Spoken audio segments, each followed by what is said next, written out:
And in today's episode, we travel to Sri Lanka, where parts of its northern and central regions struggle with a lack of clean drinking water, despite the country's rich and diverse natural environment. In recent years, Chinese experts have stepped in to help with the challenges faced by the government.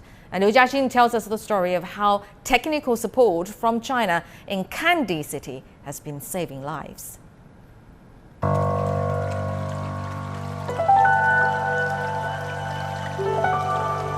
Our story begins with water.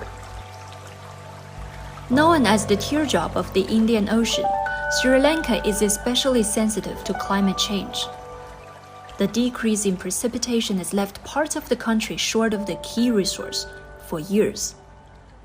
This is Sri Lanka's longest river, Mahaveli Ganga. The color of the river simply tells us there's a long way to go from river water like this to drinkable water.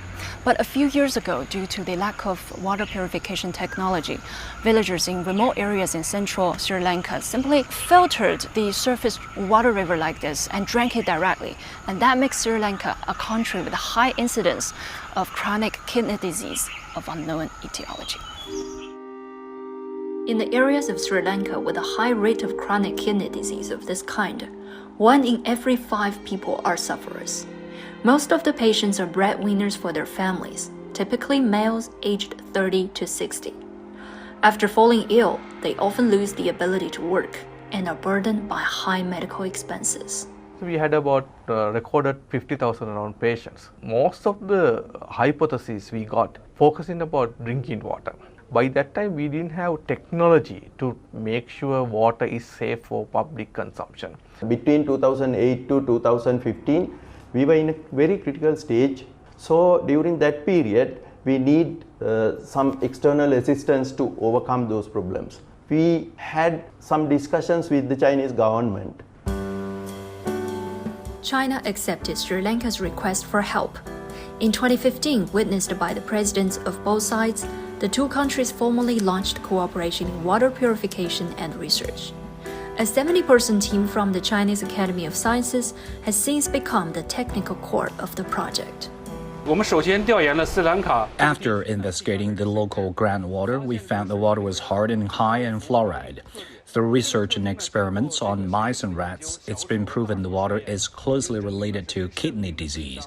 In response, we've developed technologies such as electrodialysis, nanofiltration, and other methods, which can remove high concentrations of harmful particles of chlorine and calcium and turn it into clean drinking water.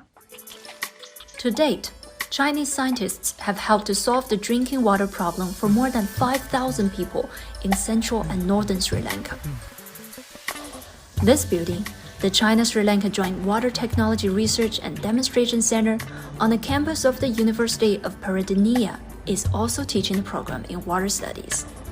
The idea is that teaching someone to fish, instead of simply giving them one, solves problems over the long term.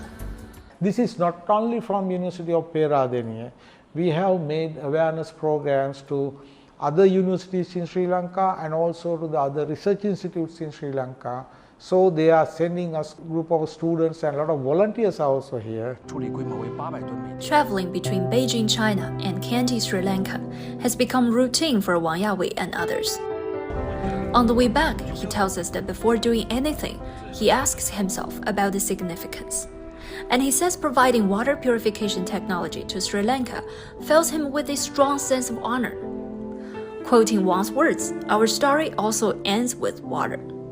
Just as each droplet gathers to help form the ocean, he says the efforts of each individual contribute to bilateral ties between China and Sri Lanka, turning the teardrop on the Indian Ocean into one of hope. Liu Jiaxin, CGTN, Kandy.